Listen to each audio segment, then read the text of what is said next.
સાબરકાંઠા જિલ્લા શિક્ષણ અધિકારી દ્વારા ઉનાળાના વેકેશનને લઈ એક પરિપત્ર જાહેર કરવામાં આવ્યો હતો। આ પરિપત્રમાં સ્પષ્ટ લખવામાં આવ્યું હતું કે ખાનગી શાળા હોય કે સરકારી શાળા કોઈપણ પ્રકારનું વેકેશન દરમિયાન સ્કૂલમાં અભ્યાસ ચલાવવાનો નથી। તેમ છતાં ઈડરની ઇલ્વદુર્ગ સંસ્થાના સંચાલકોએ પરિપત્રનો અનાદર કરી સ્કૂલમાં અભ્યાસક્રમ ચાલુ રાખેલો, જેને લઈ જિલ્લા શિક્ષણ અધિકારી દ્વારા ઇલ્વદુર્ગના સંચાલકોને પ્રથમ નોટિસ આપવામાં આવેલી।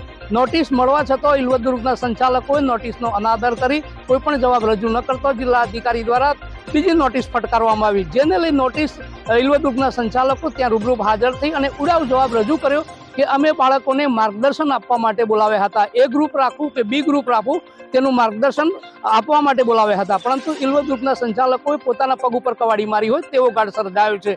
જો માર્ગદર્શન આપવું હતું તો બાળકોને એક જ રૂમમાં બેસાડી માર્ગદર્શન આપવાની જરૂરિયાત હતી, સાથે સાથે બાળકોના વાલીઓને પણ બોલાવવાની જરૂર હતી। આવું ન કરતો જિલ્લા શિક્ષણ અધિકારીને આ ઉડવ જવાબ લાગતો તેમણે એ બોર્ડને એક રિપોર્ટ કર્યો છે કે ભાઈ આ સ્કૂલ ઉપર કાર્યવાહી કેમ ન કરવી। પરંતુ જ્યારે આજે હું તો પોલીસની ટીમ ગાંધીનગર ખાતે જઈ અને તપાસ કરી તો જાણવા મળ્યું છે કે જિલ્લા શિક્ષણ અધિકારી દ્વારા એવો રિપોર્ટ કરવામાં આવ્યો છે કે ઇલ્વદુર્ગ જે સ્કૂલ છે એનું ધોરણ 11 અને 12ના વિજ્ઞાન પ્રવાહ જે ચાલી રહ્યો છે એની માન્યતા રદ કેમ ના કરવી, સાથે સાથે શિક્ષણની કલમ 9 મુજબ તેના ઉપર કાર્યવાહી કરવી એવો એક સ્પષ્ટ ઉલ્લેખ કરવામાં આવ્યો છે। બીજો ઉલ્લેખ એ પણ કરવામાં આવ્યો છે કે આ જ સ્કૂલની અંદર થોડાક સમય અગાઉ એક સરકારી સ્કૂલના શિક્ષક દ્વારા અભ્યાસક્રમ ચલાવવામાં આવતો, સાથે સાથે આ બે પ્રકરણો ભેગા કરી જિલ્લા શિક્ષણ અધિકારીએ ગાંધીનગર રિપોર્ટ કર્યો છે। હવે જોવું એ રહ્યું કે આ સ્કૂલની માન્યતા રદ થાય છે કે પછી દંડની કાર્યવાહી કરવામાં આવે છે।